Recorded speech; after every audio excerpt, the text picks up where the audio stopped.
todos.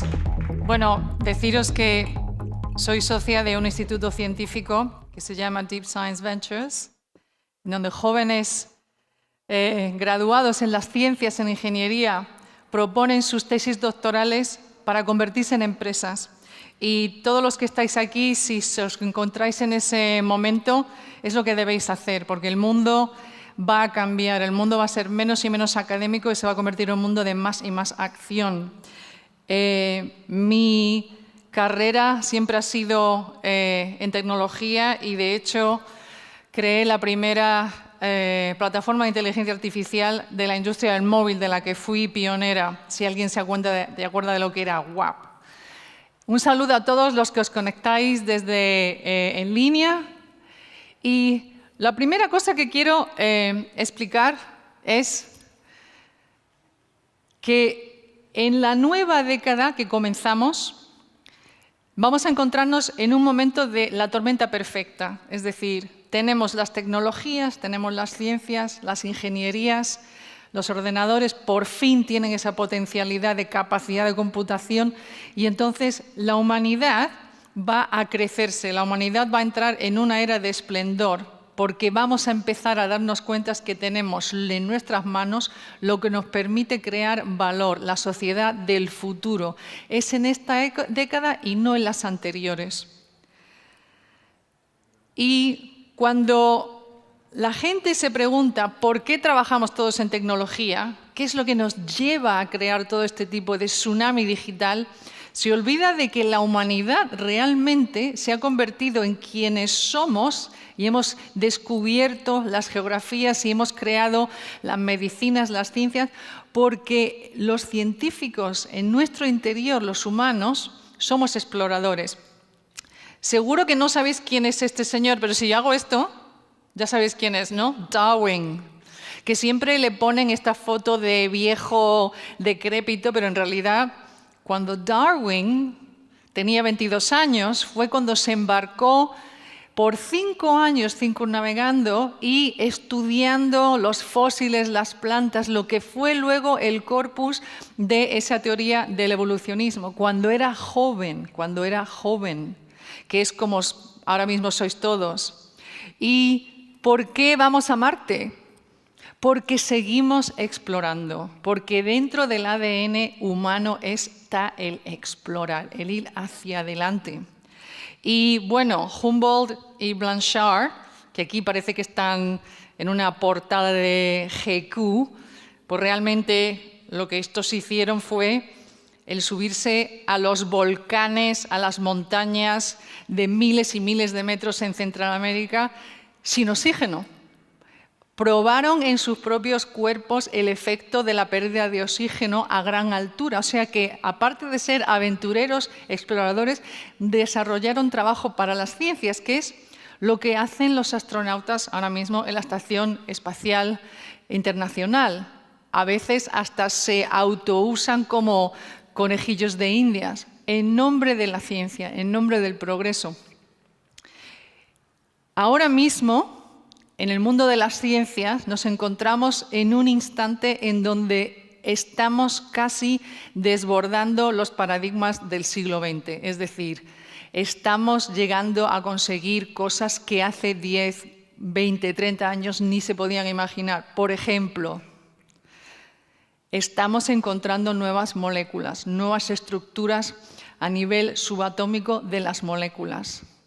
Hace muy recientemente, justo en este año, se descubrió que la típica formación de nanoestructuras, de las típicas aleaciones, está ahora mismo inversa en ciertos componentes, por ejemplo, los lantánidos. ¿Y esto qué quiere decir?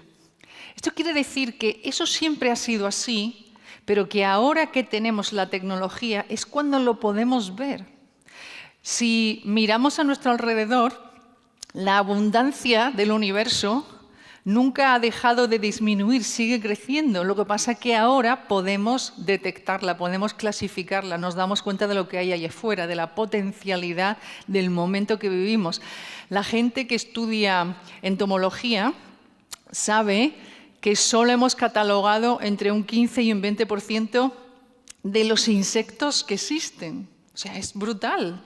que hay billones de especies por descubrir y todo está alrededor nuestro. A ver si esto llega. En el mundo de la farmacopea, cuando una empresa se proponía desarrollar un nuevo fármaco, tenía que tener una vista de 10 años, un presupuesto de media como de 2.5 mil millones de dólares y después de 9 años la mayoría de las patentes que intentabas crear te las echaban por la borda por los reguladores, etcétera, etcétera. Ahora no. Y eso que hemos tenido herramientas para analizar las moléculas desde los años 70. ¿Qué se hace ahora? Ahora usamos la inteligencia artificial. Cada una de las grandes empresas farmacéuticas, Sanofi, Pfizer, están trabajando o bien con el Watson de IBM o están trabajando con empresas pequeñas de inteligencia artificial para usar sus plataformas. ¿Y qué es lo que haces? De hecho, en nuestro instituto científico tenemos un par de proyectos que se están dedicando a desarrollar fármacos a través de la inteligencia artificial. Simulaciones. Es un mundo digital, es un mundo de software que te cuesta cero, porque no lo estás haciendo en un disco de un laboratorio, sino que estás simulando. La inteligencia artificial es una herramienta. ¿Y cómo es que la tenemos a nuestra disposición? Porque el mundo se ha convertido en un mundo digital. No solo estamos haciendo eso, sino que está entrando dentro del mundo de la medicina, es decir, empezamos a ver cómo funciona la inmunoterapia, porque hemos digitalizado cada proceso científico, tanto en la farmacopea como en el mundo médico. Y no solo eso, sino que estamos empezando a ver cómo realmente funciona el cuerpo humano. Hasta muy recientemente, digamos hace 10 años, no se podía fotografiar la actividad cerebral. La gente que era neurofisiólogo sabía más o menos cómo funciona el cerebro, pero nunca lo podíamos fotografiar. Y ahora que tenemos en nuestras manos la digitalización de todo, estamos empezando a entender que ni hay un lado derecho ni un lado izquierdo, sino que el cerebro es un ente en conexión y no solo eso, sino que tenemos neuronas hasta dentro del intestino, incluso más que en la neocorteza, y que el sistema inmunológico reside en ese lugar. La medicina del siglo XIX, del siglo XX, le están dando la vuelta. ¿Por qué? Porque hemos digitalizado. Porque ahora que hemos digitalizado, vemos la realidad que existe. Y, desde luego, en los próximos 5 o 10 años, el diagnóstico por imagen lo va a hacer una máquina de inteligencia artificial. Y la razón es muy simple. El ser humano es un ser biológico que se va degradando y el sentido que peor tenemos es la vista. Cuando a mí me preguntan por qué, yo doy un ejemplo muy claro. Los magos y los que hacen trucos de cartas no tendrían trabajo si nuestros ojos fueran como tenían que ser. Se nos engaña como un chino. Y cuando en el futuro tú vayas a hacerte unas pruebas de si tienes un cáncer y te toman sangre y tiene el médico que mirar 10.000 fotografías de marcadores de cáncer en sangre, no lo va a analizar con sus ojitos de ser humano, va a usar un programa de inteligencia artificial que sabe detectar un cambio milimétrico. En el futuro, las máquinas vienen a ser el colaborador de los profesionales, porque alcanzan más allá de nuestras habilidades. Hay algo que no me funciona porque el ordenador está detrás de un bloque. El cáncer en estos momentos, sobre todo en Estados Unidos, en hospitales de medicina en Boston, en Dallas, en Texas, se está tratando de manera completamente radical. Es decir, no con quimio, no con radio. Se está trabajando el ADN de las personas, se está modificando a nivel celular. Es decir, ¿cómo hacemos todo esto? Porque esos centros de medicina están utilizando digitalización, inteligencia artificial, software, hardware. Ciberseguridad está en una capa por encima de todo eso, porque se tiene que proteger el trabajo de las personas que trabajan con esas herramientas digitales, porque se tiene que evitar que se corrompan, que las hackeen, etcétera, etcétera. Con lo cual, tenéis que ir más allá de lo que es vamos a proteger los datos de una empresa, le vamos a poner un firewall por aquí y chimpún. No, ciberseguridad tiene un alcance mucho más grande que eso. ¿Por qué hemos inventado máquinas inteligentes? Porque necesitamos su capacidad de computación. Hemos creado tanto en digital que este cerebro biológico no puede avanzar solo, no puede calcular la cantidad de datos que le van a venir encima para poder ver realidades. Y es por eso, no es por otra cosa. En realidad, en el futuro, no se va a tratar de la inteligencia, sino de la cognición. Y hay una diferencia muy, muy radical. La inteligencia es simplemente tener información, tener una habilidad de computar. Pero la cognición significa tener información que te permite actuar. Eso es cognición, el saber qué hacer. No solo saber cosas, sino entonces cómo responder a esas realidades, a esos retos, a esa que se nos viene encima. Y eso es lo que cada empresa va a querer ver. En ciberseguridad no se trata solo de proteger como una especie de lago alrededor de un castillo, sino que vas a tener que avanzar qué potencial amenaza nos podría llegar si vamos a montar este tipo de negocio, si vamos a montar este tipo de plataforma. Tienes que ser intuitivo, tienes que ser creador, tienes que avanzar en mirar cuál podría ser ese escenario.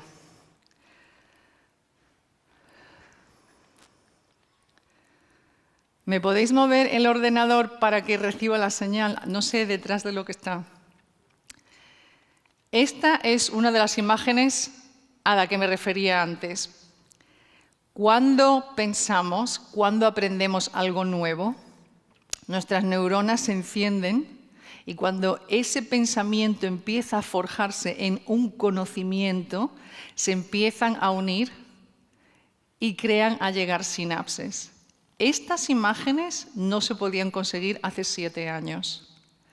Cuando yo enseño a las máquinas a pensar, intento hacerlo de manera neural, es decir, yo me especializo en deep learning, que es cómo nuestro cerebro funciona.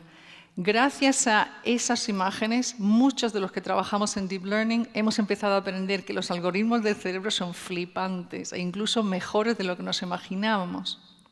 El cerebro humano no actúa solo, porque además en esta época digital vamos a aumentarnos con tecnologías, aumentarnos con herramientas. Es decir, se habla de protorrealidades. Vamos a vivir. ¿Y cuáles son? Pues muy sencillo. Cuando se creó el famoso VR, la realidad virtual, todo el mundo decía, esto va a ser genial para la industria de los juegos, nos vamos a meter ahí en Halo. ¿Y sabéis dónde está ahora el mejor uso de VR? En el mundo de la cirugía.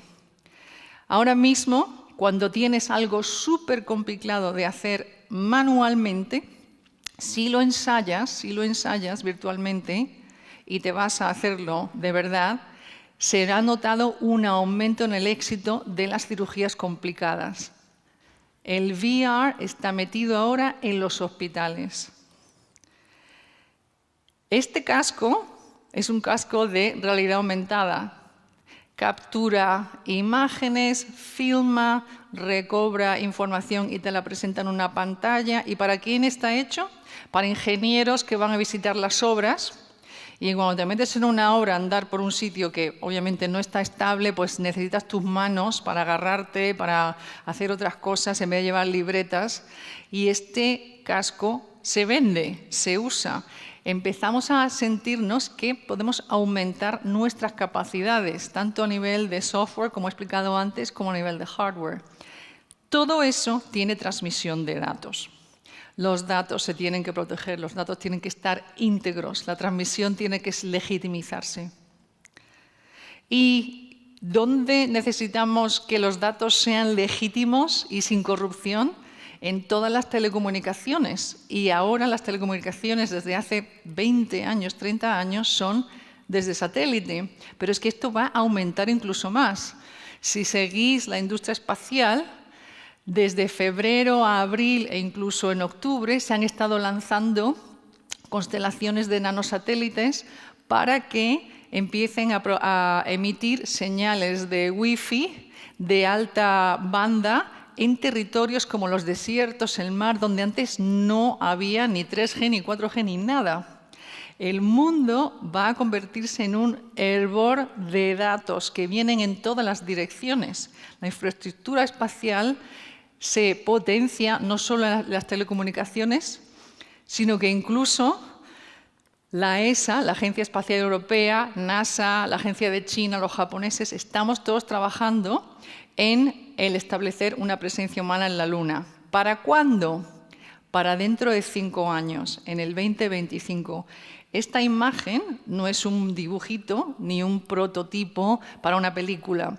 Es el plano concepto que ha presentado SOM, que es una super firma de arquitectos en Estados Unidos que han construido el Burj Khalifa en Dubái y la Torre Sears en Chicago. Esto es una realidad. Imaginad la cantidad de datos que cruzan entre la Luna, entre la infraestructura espacial y la Tierra. Todo eso va a ser vuestro trabajo en el futuro, no solo la ciberseguridad de una empresa. ¿Y a qué velocidad ocurre todo esto? Pues a velocidad exponencial. El mundo de la transformación digital no ha crecido de manera lineal ni horizontal, crece exponencialmente. ¿Y qué le ocurre a la velocidad exponencial? Pues que en nada se convierte en casi vertical. Es la velocidad que uno alcanza cuando propulsa un cohete. Enseguida se pone exponencial. ¿Y dónde está el 2020? Pues el 2020 está en donde está el 10. A partir de ahí va a haber un antes y un después. La humanidad se va a meter en una aceleración tremenda y por eso tenemos que crear las bases y los pilares para que eso se construya con seguridad, con garantías. Ya para daros un ejemplo de cómo está todo rompiéndose en 1000 pedazos, en el siglo XX y en el XIX, ¿cómo medíamos el progreso? Los científicos era muy simple. Número de patentes que se habían solicitado y concedido, número de invenciones, número de nuevos modelos de negocio. Bueno, pues en solo los primeros 14 años del siglo XXI sobrepasamos todo el número de patentes e invenciones del siglo XX. En 14 años hemos sobrepasado lo que costó 100 años en conseguir, porque nos estamos metiendo en una velocidad exponencial de innovación. Esto no para, esto va en aumento. Y para que a todo el mundo le quede claro de la diferencia entre innovación y optimizar algo, ¿vale? Vamos a mirar la rueda. La rueda es, yo diría, el invento que todo el mundo siente. Bueno, pues ¿cuál es el invento que realmente catapultó la humanidad? Pues la rueda, ¿no? El transporte, llevar bienes y personas de aquí a para allá. Fenomenal. Además, en inglés siempre hay una frase que dice no inventes de nuevo la rueda, es decir, no te pongas a remontarte a los fenicios. Bueno, pues, ¿cuál es la rueda disruptora del siglo XXI? Esta. ¿Es una rueda redonda o es una rueda cuadrada o son las dos? ¿Y esta rueda qué hace? Pues esta rueda hace algo muy curioso. Esta rueda quita las piedras de en medio. ¿Y cómo se diseñó esta rueda? Fijándose en qué, ¿de dónde viene esta rueda así? Pues los que diseñaron esta rueda miraron cómo las serpientes se mueven por encima de las piedras, cómo los tiburones avanzan, no avanzan recto, avanzan así. Es un movimiento de la naturaleza, es un movimiento del mundo y entonces lo han incorporado a la rueda. ¿Qué ha pasado aquí? Aquí han pasado dos cosas. Una, que ahora tenemos una capacidad superior de contemplar el universo, es decir, tomar ideas de él.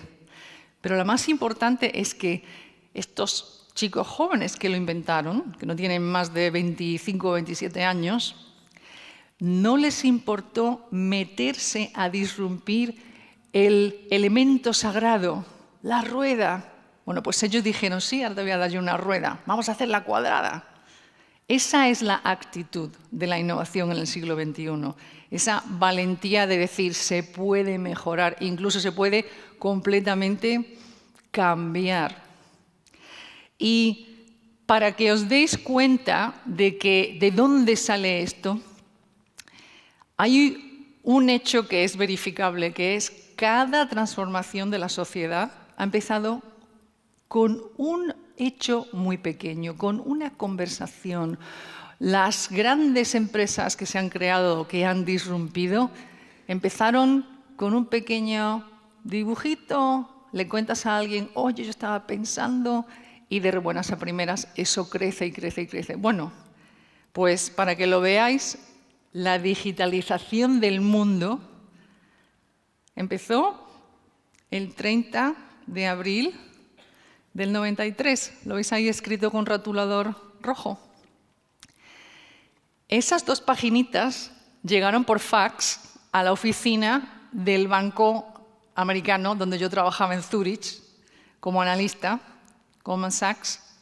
¿Y qué era este fax? Pues lo mandaba el CERN, que era el centro de estudios sobre el desarrollo nuclear, pero donde se creó el Internet. Y lo que nos decía a los bancos y a las universidades y a todas las entidades que colaboraban con ellos en el desarrollo del HTML era que por fin podíamos usarlo, podíamos usar los servidores que se habían montado por el mundo y, sobre todo, que si se nos ocurría montar websites o hacer cosas con HTML, que el CERN no quería nada con eso, que si algo ocurría mal, ellos no tenían nada que ver. El nacimiento del Internet fueron 2 paginitas que mandaron los burócratas, porque tampoco la mandó el equipo de Tim Berners-Lee, el gran inventor, no, la mandó el director de investigación y el director de administración. Era una carta de abogados. Y cuando llegaron esas 2 páginas, yo me acuerdo que salieron al lado mío, las llevé al director de IT y le dije, Bob, mira lo que ha llegado. Pero a mí eso me sorprendió tanto que dije, me lo voy a escanear y lo voy a guardar. Y mirad el mundo lo que ha cambiado por 2 paginitas que salieron por un fax. Todo va a cambiar por un hecho pequeño. Las grandes disrupciones empiezan así. Y para que veáis la humanidad, la enorme capacidad de adaptación que tiene, esta es una cosa curiosísima. Cuando Henry Ford creó el modelo T, el famoso coche hecho en serie, ¿vale? Esa ciudad de Nueva York, Quinta Avenida, estaba llena de carromatos llevados por caballos. Y en menos de 7 años, mismo lugar, misma foto, mirad el vuelco de la sociedad. Nadie lleva carruajes, nada más que una persona. Mira, allí está el del carruaje con el caballito. En menos de 10 años. Por eso cuando la gente me pregunta, ¿tú qué piensas qué va a pasar a la sociedad cuando la inteligencia artificial se despliegue masivamente? Y la inteligencia artificial ya está por todos lados, además lleva muchísimo tiempo funcionando. El valor es que es invisible, para que recibamos solo el beneficio. Porque los datos llevamos digitalizándolos desde hace montones de años. Cuando yo empecé en la industria del móvil, los primeros datos que teníamos eran geolocalización, dónde está este móvil, dónde está la red del GPS, pero más y más y más hemos digitalizado imágenes, ficheros de sonido, todo. Ponemos sensores y cogemos la temperatura de un cuarto. Todo ahora es digital, con lo cual todo se puede analizar, todo se puede medir, todo se tiene que proteger. Y lo de los datos, llevamos guardando datos desde antes de la era griega y romana. Y hemos llegado a meterlos desde ruedas de piedra hasta pendrives. Ese fue el que Edward Snowden sacó de la Oficina de Seguridad Nacional en Hawái y se lo llevó a Hong Kong y se lo dio a los periodistas. Miles y miles y miles de datos ahí metidos. Los datos se dice, el petróleo del siglo XXI, pero lo que está pasando ahora es que no es crudo dentro de un barril, sino que se está refinando. ¿Qué haces con esos datos? El valor de los datos no es en crudo, sino en lo que haces con ellos, cómo los analizas, qué conclusiones sacas de ellos. Y gracias a que por fin tenemos las mega máquinas computacionales, ahora es cuando dices, puedo meterle a esto petaflops de datos que me los voy a analizar en segundos. Esta máquina que va a salir en el año que viene, y por supuesto, ¿quién la va a lanzar? Pues China, que es una megapotencia. Es una máquina de exascale. ¿Y eso qué quiere decir? Que esta máquina es capaz de analizar 1 billón de billones, o sea, miles de millones de datos, en segundos, en un segundo. En un segundo. ¿Y para qué uno necesita este tipo de máquina? Pues porque hay industrias en donde realmente necesitas este tipo de cálculo.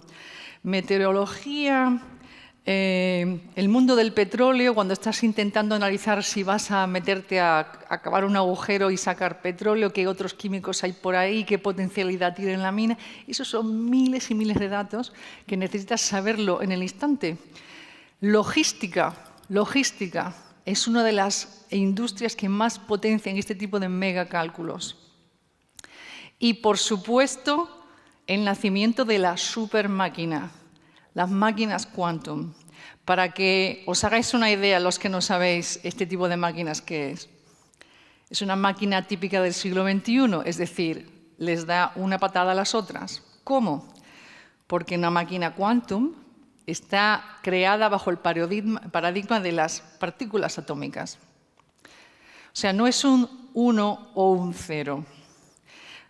Esta máquina puede ser un 1, puede ser un 0, o puede ser los dos al mismo tiempo, porque como sabéis, los átomos pueden estar en dos sitios a la vez. ¿Y para qué usamos una máquina cuántica? Pues este año por fin, se han publicado dos proyectos de investigación en donde una máquina cuántica ha remodelarizado ciertos algoritmos de inteligencia artificial con un éxito increíble. Era un proyecto de IBM con MIT.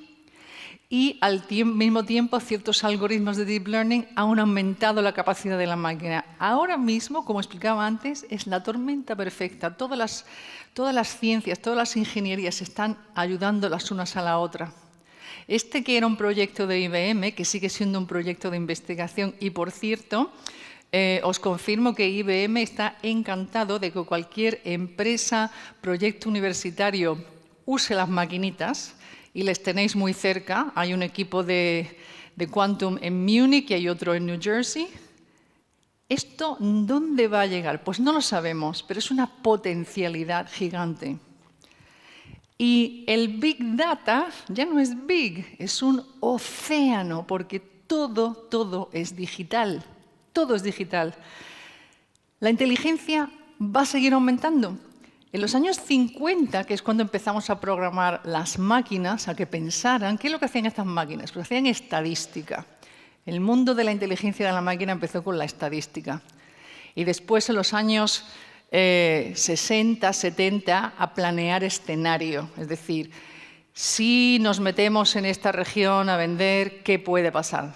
5 escenarios, la máquina te lo ve todo, base a variables. ¿Y quién usa scenario planning? Las compañías petrolíferas son los reyes de estos algoritmos. Los mejores, ¿quién los tiene? Shell, desde los años 60-70. ¿Y dónde se ha usado esto después? Por los gobiernos, para planificar en dónde construían viviendas, en dónde ponían carreteras, dónde ponían autopistas. Scenario planning. Pero ¿dónde el mundo empezó a darse cuenta de que una máquina pensante? En los años 90.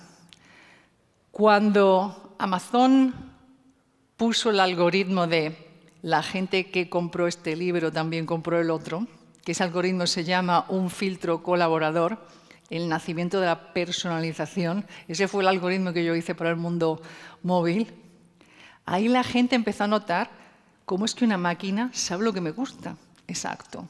Pero es que la máquina está analizando miles y miles y miles de variables. Tampoco es una cosa mágica. Ahí es donde está el valor de la máquina. La máquina no hace magia, la máquina es contundente con los datos. ¿Y hacia dónde vamos?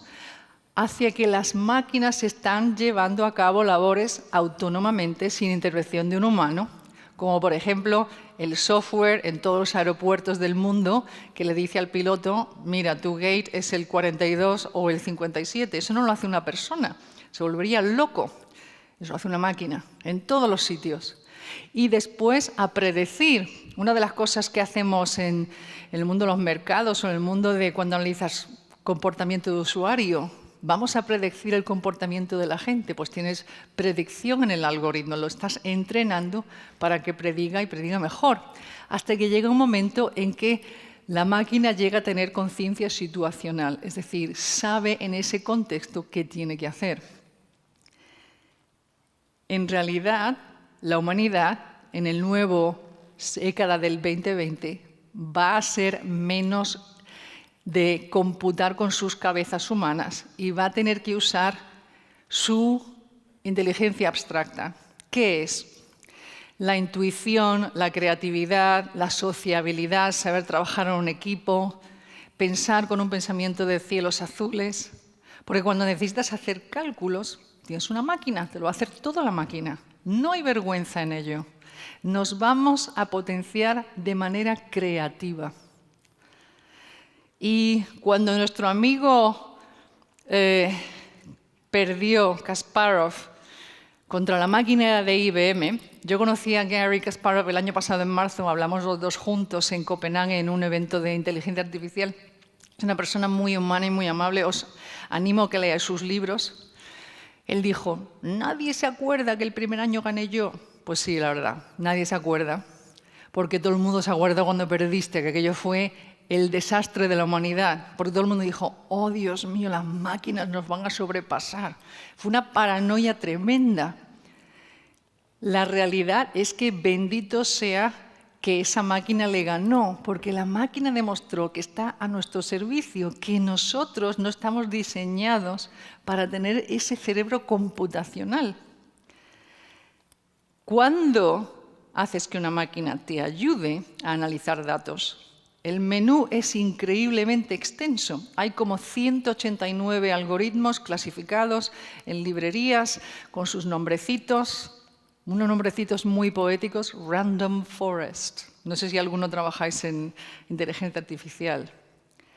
Y cuando realmente quieres que una máquina se potencie, la enseñas a pensar como un cerebro biológico. Y son dos métodos muy diferentes. En uno son matemáticas. Fenomenal, las matemáticas funcionan, estupendo. Esto es lo que realmente tiene su peligro, porque la máquina está aprendiendo desde 0 a 1200. Y en todo momento tú tienes que verificar que lo que está aprendiendo no está asumiendo realidades falsas. Realidades falsas. ¿Y por qué? Porque cómo nosotros programamos la máquina es incentivándola a que explore. Tal como expliqué al principio, ¿cómo descubrimos cosas? Porque somos exploradores, la máquina tiene la misma funcionalidad, son funciones de exploración. ¿Y qué ocurre? Que hay veces que la máquina se pone a explorar en direcciones que son erróneas. Sabes que va por donde no hay que ir. Hay que estar todo el día checando que no haya vías, ¿no? Que no haya una corrupción de pensamiento, que lo que aprende sea un pensamiento positivo y verdadero y no falso. ¿Y por qué necesitamos esto? Porque, mirad, eso es una fotografía que me han enviado de British Petroleum, la superpetrolera británica. Cada puntito es datos. El ser humano no puede visualizar en multirrealidades, por eso necesitamos las máquinas que lo hagan. O cuando trabajo con compañías de automóviles, como trabajo mucho con Audi y Volkswagen, pues cuando diseñas un coche, no nos dejan que usemos el túnel del viento en verdad, porque eso cuesta una súper pasta, lo hacemos con simuladores. ¿Y qué ocurre? Que cuando tienes una simulación, te puedes pasar. Puedes decir, vamos a meterle a este coche una fuerza centrífuga de X y vamos a ver la termodinámica cómo va y vamos a ver las dinámicas de choque. Te puedes pasar con el coche y entonces aprendes muchísimo más porque es un programa de software. ¿Y cuánto le cuesta a la empresa? Lo que cueste el salario de esas personas y los ordenadores. Todo lo demás, software. ¿Y qué pasa con las ciudades? Pues que las ciudades smart del futuro son ciudades de datos. Esto es lo que se le ocurrió al alcalde de Boston hacer cuando tomó cargo. Dijo, vamos a ver, vamos a montar una website en donde publicamos todos los datos del ayuntamiento de todas las cosas que hacemos, cómo arreglamos las carreteras, cuántos libros se han publicado, cómo es Estados Unidos, cuánta gente le han pegado un tiro en la calle, fenomenal. ¿Y qué pasó? Que cuando empresas como Uber se metieron en Boston, el ayuntamiento veía que estos cochecitos solo iban a barrios ricos y al centro, pero la gente de clase trabajadora, de barrios más pobres, allí no aparecía un Uber ni vamos, ni en 10 años. Y entonces fue cuando el ayuntamiento le dijo a Uber, si quieres funcionar en Boston tienes que ir a todos lados, o si no, no te dejo funcionar aquí. El poder de los datos. Cuando tienes datos, sabes lo que pasa. Sabes lo que pasa. El mundo ya no es un mundo invisible, la realidad se manifiesta. Copérnico, que es un programa de satélites que tenemos en la ESA, con quien yo llevo colaborando ya varios años, son datos gratis. ¿Y qué se les ocurrió hacer a estudiantes de la Universidad de Colorado? Dijeron, a ver, tesis. ¿Cómo es que ISIS se está expandiendo y parece que no los para nadie? ¿De dónde viene el dinero a esta gente? Tomaron imágenes de pozos petrolíferos en un funcionamiento que se ven como unas llamaradas y vieron que en el 2014 había 86.000 pozos en funcionamiento, al año de después solo 30.000 y en el 2016 solo 15.000. Conclusión, esta gente saca el dinero por extorsión. No está explotando el petróleo de la región.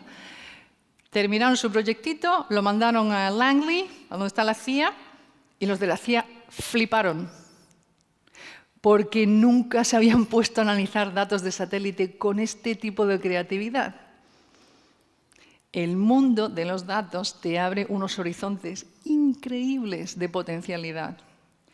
Cuando yo trabajé en Brasil para los Juegos Olímpicos, trabajé en el proyecto de Cisco y de IBM de control de masas, es decir, por Dios, que no vengan a robar a los extranjeros, la gente de las favelas, porque se monta aquí una que no veas. Los de Nespresso me dijeron, mira, hemos visto algo muy curioso, nos da la sensación que la gente, lo de las ediciones de lujo del café, que no le van, que no lo compran. Y al final, ¿qué descubrimos? Analizando las palabras, analizando con NLP, es decir, cuando analizas palabras en vez de números o imágenes, que la cultura brasileña entiende completamente opuesto el sentido del lujo. Es decir, un brasileño nace y ya se considera feliz. En cambio, nosotros, en el hemisferio norte, solo las personas o las cosas nos hacen felices. Vaya chalaos. Y por eso no entendían lo del lujo. ¿Cómo que yo solamente puedo tomarme esto y se acaba y ya no más? Esto es un horror. Lo que el mundo de los datos crea de valor es que te enseña cosas que en inglés se dicen unknown unknowns, es decir, cosas que desconocemos y que ni imaginamos que existen, pero que están ahí, funcionando. Y por eso tú dices, ¿qué pasa aquí? No te puedes aclarar. Las famosas realidades desconocidas es el valor más grande de lo que una máquina de inteligencia te puede dar a nivel de analizarte. Y esto, mi caso favorito. Este año estuve colaborando en el mundo del golf y entonces me dijeron, ¿has visto el palo de Callaway? Dije, ¿qué le pasa a ese palo? Lo ha diseñado un programa de inteligencia artificial. Entonces me metí, les conocí y me contaron qué es lo que hicieron. Cuando uno diseña el hierro interior de un palo de golf, claro, eso tiene que tener un efecto físico, es decir, el core, el coeficiente de restitución. Restitución porque cuando tú a la bola le das, la bola es redonda, pero cuando le das un cañazo, se aplasta y luego sale impulsada. Decidieron meter esos datos, que eran como unos 15.000, en un programa que analizara cuál sería el mejor diseño de ese hierro. Cuando salió el diseño, era asimétrico, irregular, tenía curvas que ni una era como la otra, y todo el mundo flipó. Y dijeron, ¿qué hacemos con esto? ¿Está bien? ¿Está mal? ¿Esto qué es? Porque esos son los anteriores, ¿vale? Cuando construyeron un prototipo y empezaron a darle, las bolas de golf salían como cohetes. ¿Y ahora qué ha pasado? Ahora ha pasado que cuando se lanzó el palo, en febrero de este año, a los competidores, los Mizuno de Japón y toda esta gente, les va a tener que costar 2 años en alcanzarles. ¿Y por qué os enseño esto? Porque aunque es diseño, y ahí todo el mundo dice, oh no, las máquinas van ahora a diseñar y van a ser artísticas. No, no, no, no, no. Para la máquina esto era computación pura y dura. 15.000 datos, este tiene que ser la física que tengo que crear. Es todo computacional, todo computacional. Está diseñando para usabilidad, para funcionalidad, para conveniencia, pero no para una belleza artística. ¿Lo veis? Y dentro del mundo del automóvil, cuando yo trabajaba en Nokia en innovación y teníamos lo del coche conectado, realmente era lo de conectarte un iPad y el teléfono y ¡wow! Momento fantástico. No, no, no, no. ¿Qué es el coche conectado hoy en día? Los coches que van a lanzarse en los próximos 5 años son coches que no son para transportar personas. Es decir, el paradigma del mundo del automóvil era el transporte, ¿verdad? Llevar personas o bienes de aquí para allá. No. Los coches del futuro quieren resolverte la vida. ¿Y qué significa esto? Los coches van a tener conciencia situacional, lo que explicaba antes. ¿Y eso qué es? Bueno, pues que el coche, que está lleno de sensores que se autoanalizan a nivel de motor y funcionamiento, van a empezar a darse cuenta de todo lo que hay por afuera. ¿Qué viene por allá? ¿Qué está allí? ¿Y qué te pasa a ti? La salud del conductor. Y cuando tú le digas, oye, planéame una ruta, te la va a poder planear, pues si quieres ir más rápido, si quieres que haya menos tráfico, más distancia pero menos tráfico, o donde hay menor polución. Estuve hace poco con el consejero delegado del Grupo Antolín, que es una empresa española súper importante del mundo del automóvil, hace las partes interiores a todos los grandes. Y me dijo, sí, la polución está preocupándonos y los coches que estamos diseñando, los nuevos conceptos, son para proteger la salud de las personas. ¿Esto qué son? Datos. ¿Y por qué lo menciono? Porque en los próximos 10 años la infraestructura de las ciudades de tráfico, en los semáforos, todo se va a quitar. ¿Y por qué se va a quitar? Porque todos estos coches van a estar conectados a plataformas. El coche que se está creando de que conduce solo se está diseñando sobre un paradigma de cámara, ¿verdad? Todos tienen una super cámara arriba. Mira, por ahí viene la señora con el perro. No, no, no, no, no. Las plataformas de tráfico conectarán a cada coche. Igual que tú abres tu ordenador y te conectas, ¿verdad? Y hay un login. Tú te vas a conectar a tu coche. El coche va a estar conectado a una plataforma y entonces dicen, ahí está el coche de Inma.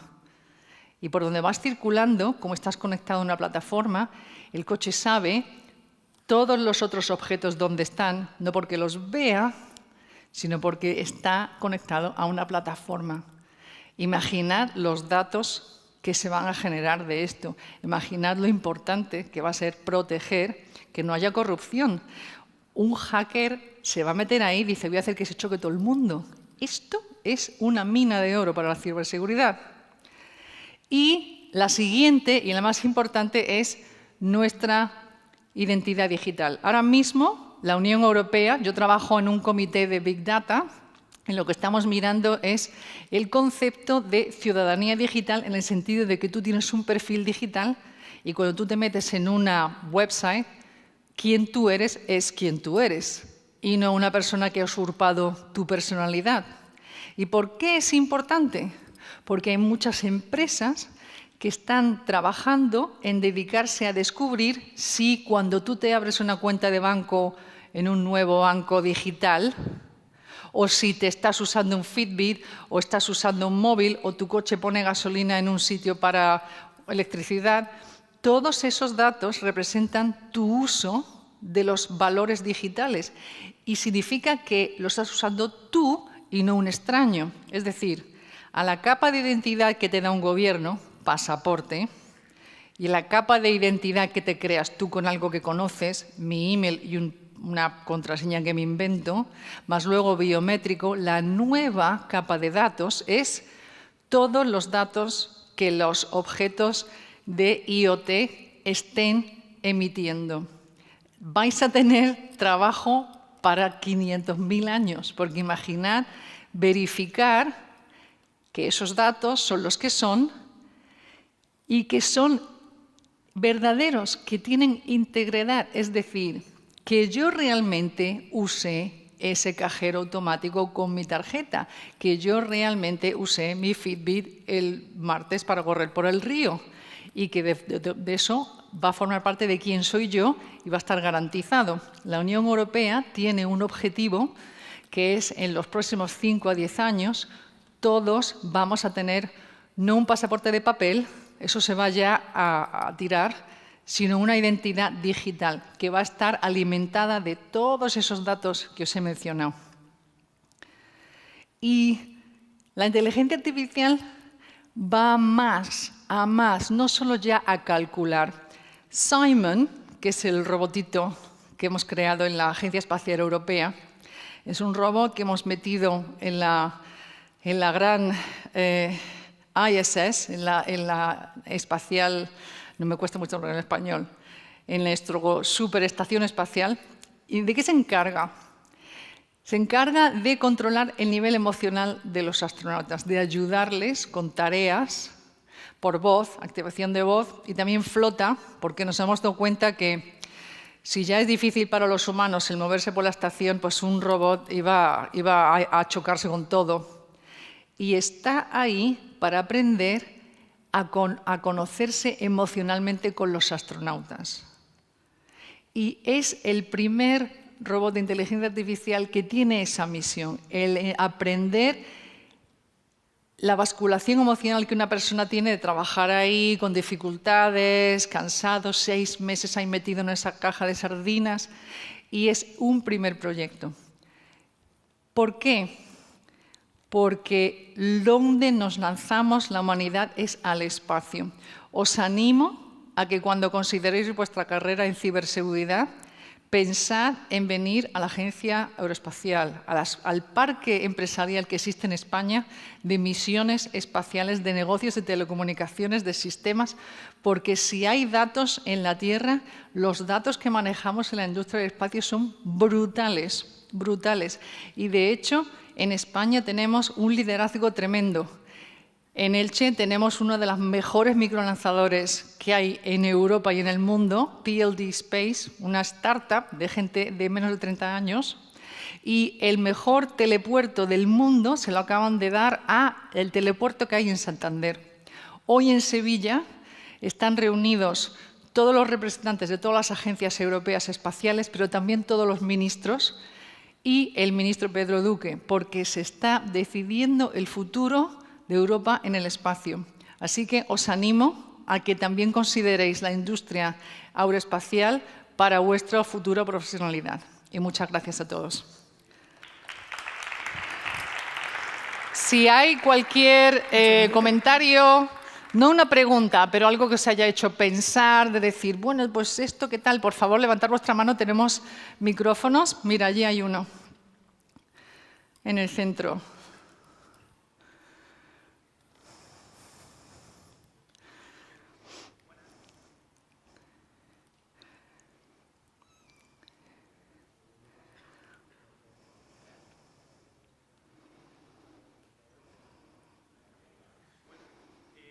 te quería decir una cosa.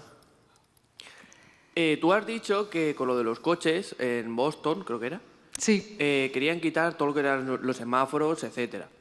No, no en Boston, en las ciudades del futuro. Sí, me refiero a eso. La cosa es que todo el mundo no va a tener acceso a comprarse un coche como tal. Claro, claro que sí, eso va a ser dentro de 20 años. Ya, pero supongamos, a ver, dentro de 20 años la gente, la que es pobre, va a seguir siendo pobre. Entonces no podrá tener acceso a toda la tecnología que va a tener dentro de 20 años o donde sea, y se tendrá que hacer también de una manera para que la gente que no puede, ¿cómo decirlo?, que es gama baja, a subir a media, tener también acceso a esa tecnología, porque esa tecnología vale mucho dinero. Ya, pero tú sabes que la tecnología cada año vale menos y menos y menos.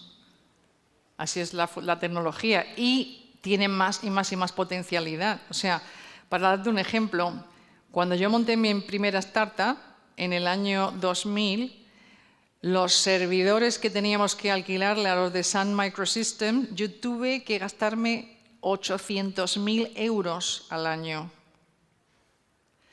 para tener servicios en Europa. Y ahora, ¿qué vale un Amazon Web Server? O sea, en el futuro, el transporte se va a potenciar mucho más en las ciudades, pero la industria del automóvil va sacándolos más compactos, más baratos y que tienen ese gran rendimiento. O sea que el impacto social, la tecnología lo está democratizando, porque ahora mismo mira a tu alrededor y todo el mundo tiene un ordenador. Cuando yo tenía tu edad era una pasta que era flipante, con lo cual la tecnología va de la mano de la democratización y de hacer que sea asequible, eso en todo, en todo. Lo que sí está claro es que ¿qué va a venir antes? ¿Un coche que conduzca solo o un coche donde vamos a ir nosotros pero nos va a ayudar mucho a conducir mejor? Este es mucho más real. O sea, para el otro eso ya 2030 y pico. Todos los coches solos funcionando, no, va a haber un convivir de todos, pero seguiremos conduciendo. Eso es lo que la industria del automóvil está concluyendo ahora mismo. ¿Otro comentario? No veo bien. Mira, aquí hay uno.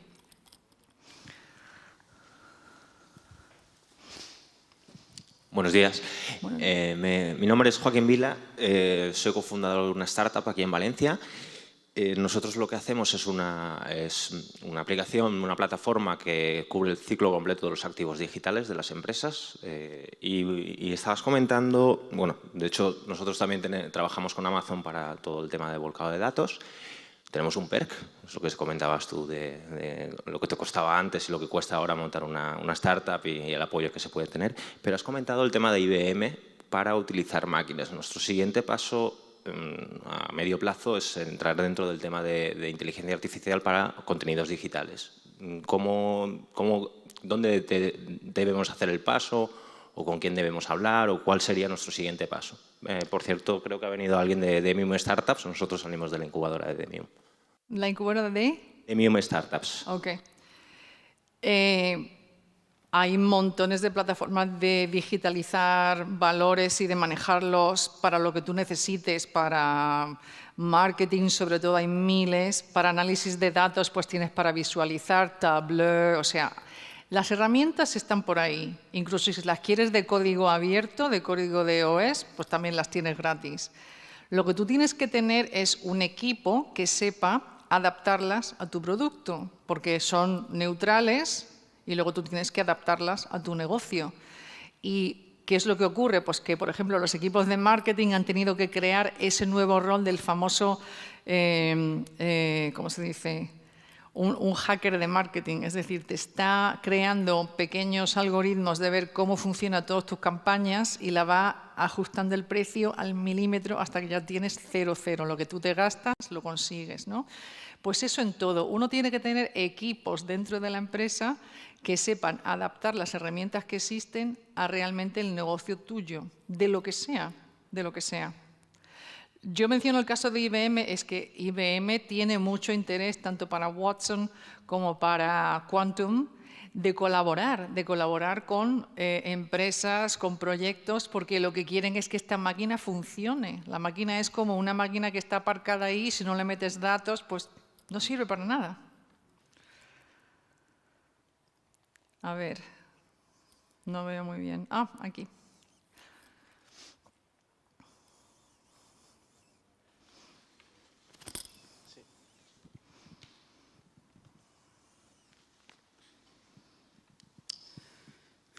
Hola, Ima, buenos días. Magnífica la conferencia que has dirigido. Gracias. Y decirte que eres una mujer 10. Si estaba antes la directora defendiendo a las mujeres, tú los has dejado a un nivel altísimo. Gracias. Que me llama la atención y te he visto dar la conferencia, es una conferencia magnífica, pero todo esto del tema de las enfermedades mentales, del cerebro, es un tema que a mí me gustaría que se avanzara más. Tengo a mi madre en una residencia, allí en Madrid, vivo en Madrid, y voy con frecuencia a verla. Entonces vi a un hombre, un señor, que estaba en una silla de ruedas y estaba solo dirigiendo una conferencia, él solito allí, ¿no? Un hombre de empresa, un hombre que se había movido mucho en el mundo, pero que me puso triste al ver que este hombre tenía Alzheimer y ese era su problema. Digo que ojalá la inteligencia artificial y demás diera al mundo de la medicina avances para que esas personas no llegaran a caer en Alzheimer o demencia senil y demás. Bueno, ya se ha descubierto, ¿no?, lo del Alzheimer. No sé si en España se sabe, pero gracias a simulación hemos visto que lo que crea el Alzheimer es un exceso de proteína en las neuronas. Las proteínas las cubren y entonces la corriente eléctrica entre sinapses no funciona bien. ¿Y dónde se ha visto eso? Analizando miles y miles de fotografías y luego metiéndola en programas de simulación y ves cómo las proteínas se van adheriendo a los centros neurálgicos de neuronas y por eso las personas no es que se hagan tontas, es que no recuerdan porque las memorias no están ahí, ¿no? Hay, en la universidad donde yo doy clase, en Imperial College, en Londres, tenemos muchísima investigación sobre enfermedades mentales porque los datos que tenemos en el Reino Unido, por ejemplo, es de que no el cáncer ya se va a curar, enfermedades mentales es la gran enfermedad del siglo XXI. Hay tantas enfermedades mentales que la gente las lleva y no se da cuenta que está enfermo. En Inglaterra, por ejemplo, en el 2016 nos costó enfermedades mentales de curarlas o de atenderlas unos 26 billones. Pero si luego tienes que añadir datos de que esas personas tuvieron que dejar de trabajar, entonces la economía perdió 94 por productividad. Entonces, sí, es una realidad y el mundo de la inteligencia artificial ya está metido en los hospitales y en los equipos de investigación que están investigándolas, de dónde viene el Alzheimer. La causa es inmunología. Se ha visto que las personas que tienen una inmunología muy pobre en su intestino suelen generar un malestar de proteínas, o sea, un malo manejo de proteínas y de eso viene el Alzheimer. El Alzheimer no se hereda, heredas la mala inmunidad. O sea, es increíble lo que se está consiguiendo, pero gracias a que todo se ha digitalizado también y analizado las imágenes. ¿Qué más hay por aquí? Aquí.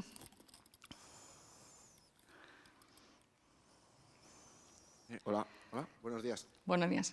Has dicho que es el momento ahora es como el trampolín, el momento de utilizar toda esa proyección, toda esa potencialidad que tenemos ahora mismo no solo con la inteligencia artificial, sino también con el manejo de datos a muy gran escala.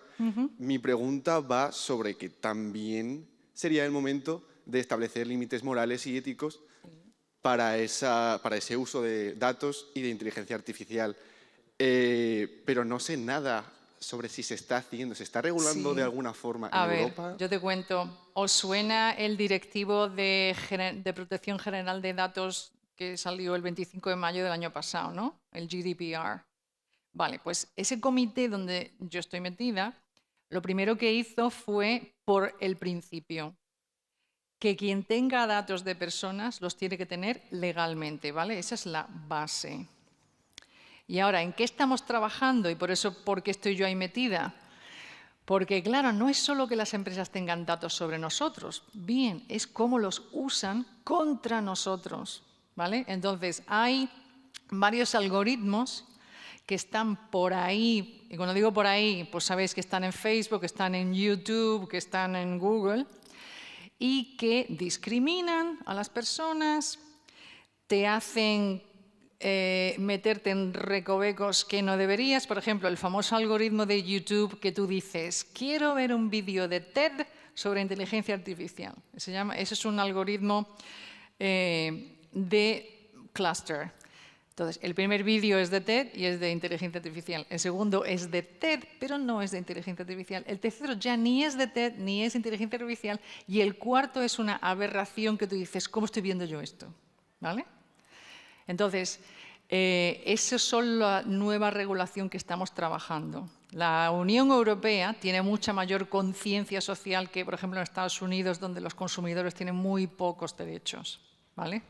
Entonces, estamos trabajando en que la sociedad tenga mayor ética y, sobre todo, proteger al ciudadano, no solo de que se usen sus datos, pero que se usen contra él y para influirle en opiniones que están tergiversadas, etcétera, etcétera. La famosa discriminación, por ejemplo, hace un par de días, el cofundador de Apple, Steve Wozniak, pues puso en un tweet que puso verde a Apple porque dijo, ¿cómo es posible que mi mujer y yo hemos pedido la famosa Apple Pay, la tarjeta nueva, ¿vale? Y a mi mujer le han dado yo noto que tiene un algoritmo diferente al que me está manejando a mí. Esto es discriminación. Y bueno, Steve Wozniak es cofundador de Apple, ¿no? Y salió por todos lados. Constantemente te vas notando. Yo lo noto mucho porque yo en todos los sitios que me meto, yo noto, a ver, ¿qué me están sacando de aquí, no?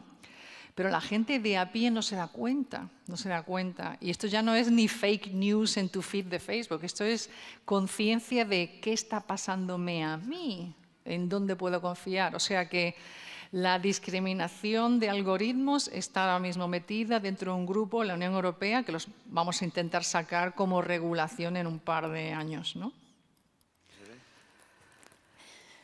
Muchísimas gracias, Okay. Inma. Gracias a ti. Fuerte el aplauso para ella. Gracias.